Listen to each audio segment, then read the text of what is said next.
చంద్రబాబును నేను స్వయంగా ఆహ్వానిస్తా, బనకచర్లపైన చర్చిద్దామని పిలుస్తా. ఎవరు ఒప్పుకున్నా ఒప్పుకోపోయినా ప్రధాని మోడీకి చంద్రబాబు అవసరం ఉంది. మోడీకి చంద్రబాబు అవసరం ఉంటే మరి రేవంత్ రెడ్డికి ఏందో నాకు అర్థమవుతలేదు. ఎవరు ఒప్పుకున్నా ఒప్పుకోపోయినా బనకచర్లపైన రేవంత్ రెడ్డి చంద్రబాబు నాయుడిని పిలిచి బాబుతోని చర్చలు పెడతాడట. బాబుతోని చర్చలు చాలా ఇంపార్టెంట్ అంట. మన ఎక్కడికి ఎవరికి ఇంపార్టెంట్? మన తెలంగాణ రాష్ట్రానికి ఇంపార్టెంట్ అంట. మరి ఎక్కడి నుండి ఇంపార్టెంట్? మరి గతంలో కేసీఆర్ ఉన్నప్పుడు ఆంధ్రలతోని పరిష్కారం చేసుకున్నాకనే మనం పనులు చేసినామా? మరి ఇలా రేవంత్ రెడ్డి ఎట్లా మాట్లాడుతూ ఉన్నాడు? చంద్రబాబుతో చర్చలతోనే సమస్య పరిష్కారం అయిపోతుందట.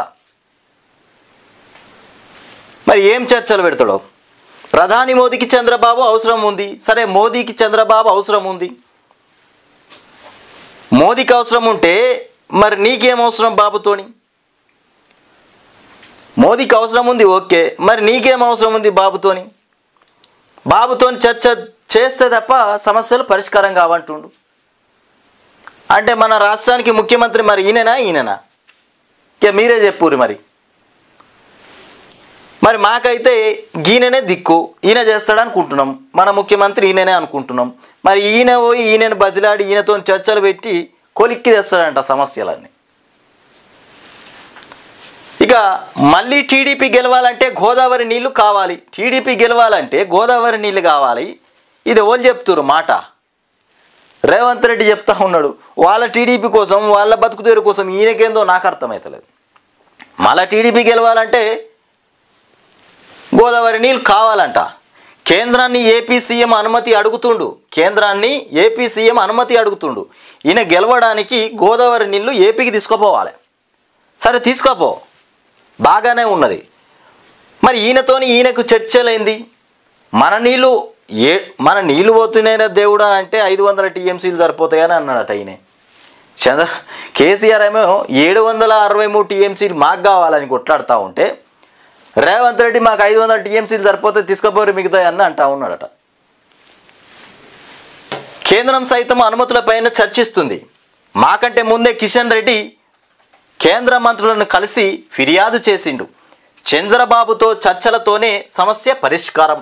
ఢిల్లీలో మీడియా చిట్చాట్లో రేవంత్ రెడ్డి. ఇక ఆంధ్రప్రదేశ్ ప్రభుత్వంతో ఎలాంటి విభేదాలు కోరుకోవడం లేదని, బనకచర్ల ప్రాజెక్టు విషయంలో కూర్చుని మాట్లాడుకుంటే ఇక ఈ వివాదము ఉండేది కాదని సీఎం రేవంత్ రెడ్డి అన్నారు. ఢిల్లీ పర్యటనలో ఉన్నటువంటి ఆయన శుక్రవారం మీడియాతో చిట్చాట్ నిర్వహించారు. ఢిల్లీలో ఉన్నాడు రేవంత్ రెడ్డి. మీడియాతోని చిట్చాట్లో ఈ ముచ్చట్లన్నీ మాట్లాడాడు. చంద్రబాబును కూర్చోబెట్టాలి, చంద్రబాబుతోని చర్చలు పెట్టాలి, చర్చలు పెడితే తప్ప పరిష్కారం కాదట. ఇకపోతే ఈ నెల 23న క్యాబినెట్ సమావేశం నిర్వహించి మంత్రులతో ఏ విషయంపై చర్చిస్తానని, క్యాబినెట్ భేటీ తర్వాత ఏపీని బనకచర్లపై చర్చలకు ఆహ్వానిస్తానని మొత్తానికి తెలపడం జరిగింది. స్వయంగా నేనే చంద్రబాబును మీటింగ్కు ఆహ్వానిస్తానని కూడా అన్నారు. ఏ సమస్య పరిష్కారం కావాలంటే చంద్రబాబుతో చర్చలతోనే సాధ్యమవుతుందని కూడా అన్నారు. ఇక అదే సమయంలో ఎవరి కోసమో మా హక్కులను కూడా వదులుకోమని కూడా చెప్పారు. బనకచర్ల పంచాయతీ పోవాలంటే చంద్రబాబు నాయుడిని పిలిస్తే తప్ప బనకచర్ల పంచాయతీ పోదట. ఎవరు ఒప్పుకున్నా ఒప్పుకోకపోయినా తెలంగాణ రాష్ట్రానికి చంద్రబాబు నాయుడిని పిలవాలి అంటుండు. మళ్ళా బాబుని తీసుకొచ్చి ఈడ పెడితే ఇక ఏం లేదు. మనం ఇంత కష్టపడి రాష్ట్రాన్ని నిర్మించుకుంటే మన రాష్ట్రం మళ్ళా బాబు చేతిలోకి పోయింది. బాబు చెప్పినట్టే వినాలి. గదే జరుగుతుంది ఇక్కడ.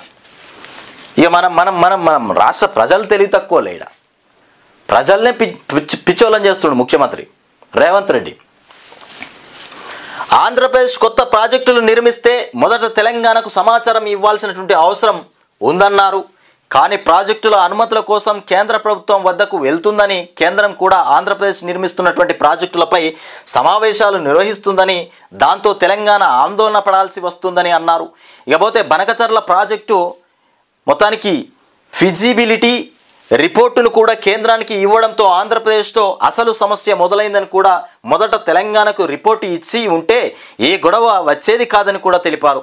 రెండు రాష్ట్రాల మధ్య విభేదాల పరిష్కారం కోసం మేము సిద్ధంగా ఉన్నామని కూడా అనవసర రాద్ధాంతం చేయాలని కూడా ఆలోచన లేదన్నారు.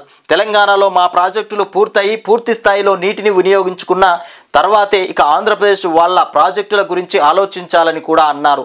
ఎవరు ఒప్పుకున్నా ఒప్పుకోకపోయినా నరేంద్ర మోడీ ప్రధానమంత్రి సీట్లో కూర్చోవాలంటే చంద్రబాబు సపోర్ట్ కావాలని కూడా చంద్రబాబు ఆంధ్రప్రదేశ్లో మళ్ళీ అధికారంలోకి రావాలంటే గోదావరి నీళ్లను తరలించడమే కావాలన్నారు.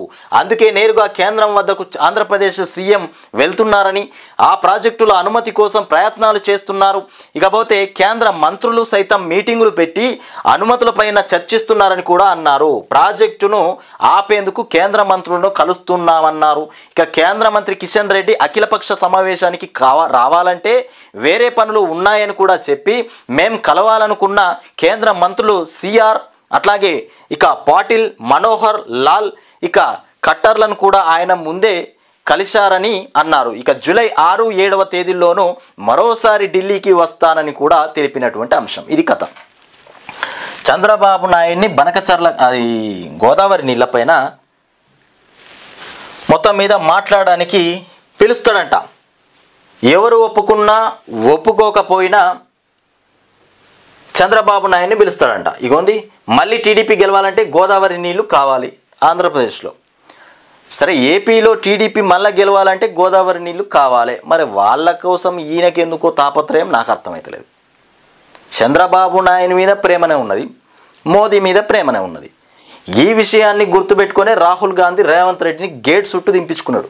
అపాయింట్మెంట్ ఇయ్యక ఢిల్లీకి పోతా ఉన్నాడు, వస్తూ ఉన్నాడు, పోతా ఉన్నాడు, వస్తూ ఉన్నాడు. కానీ రాహుల్ గాంధీ దగ్గరికి పిలిపించుకొని మరి ఏం జరుగుతుందని మాత్రం రేవంత్ రెడ్డితో ఒక్కసారి సంభాషించలేదంట. ఈ గూఢాచారి వ్యవస్థ, లోపాయికారి ఒప్పందం, ముసుగులో గుద్దులాట లెక్క చేసిన తర్వాత రాహుల్ గాంధీ ఎందుకు పిలుస్తాడు? ఈయనను తెర వెనుక భాగవతం నడిపిస్తూ ఉన్నాడు ముఖ్యమంత్రి. ముంగటనేమో మా గురువు రాహుల్, మా పార్టీ అధినేత రాహుల్ గాంధీ, ఖర్గే అన్నట్టుగా మాట్లాడుతుండ్రు. వెనకాలనేమో వెనక నుండి వెన్నుపోటు పొడుస్తూ ఉన్నాడు. ఇవాళ కాంగ్రెస్ పార్టీకే వెన్నుపోటు పొడుస్తుండ్రు రేవంత్ రెడ్డి వెనక నుండి.